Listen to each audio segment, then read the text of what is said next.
আসসালামু আলাইকুম ওয়া রাহমাতুল্লাহি ওয়া বারাকাতুহু।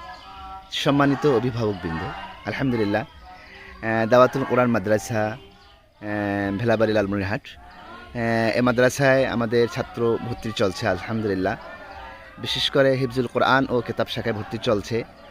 কেতাব শাখায় বিশেষ একটি বৈশিষ্ট্য রয়েছে, তা হলো কেতাব বিভাগে কেতাব পড়ানোর পাশাপাশি আমরা আমাদের মাদ্রাসার ছাত্রদেরকে কম্পিউটার শিক্ষা প্রদান করে থাকি। এজন্য যে কম্পিউটার শিখে এই বাচ্চাটি এলএম শেখার পাশাপাশি কম্পিউটার শিখে এই কম্পিউটারকে ইলমি রাস্তায়, দিনী রাস্তায় যেন ব্যবহার করতে পারে, কাজে লাগাতে পারে, খেদমত করতে পারে, সেই সুবিধাতে কম্পিউটার শিক্ষার ব্যবস্থা আমরা রেখেছি এবং দক্ষ কারিগর গড়ে তোলার আমাদের চিন্তাধারা। যুগ উপযোগী শিক্ষা সমন্বয়ে গঠিত আমাদের সিলেবাস। সকলের কাছে দোয়া চাই, দোয়া করি আল্লাহ তাআলা আমাদেরকে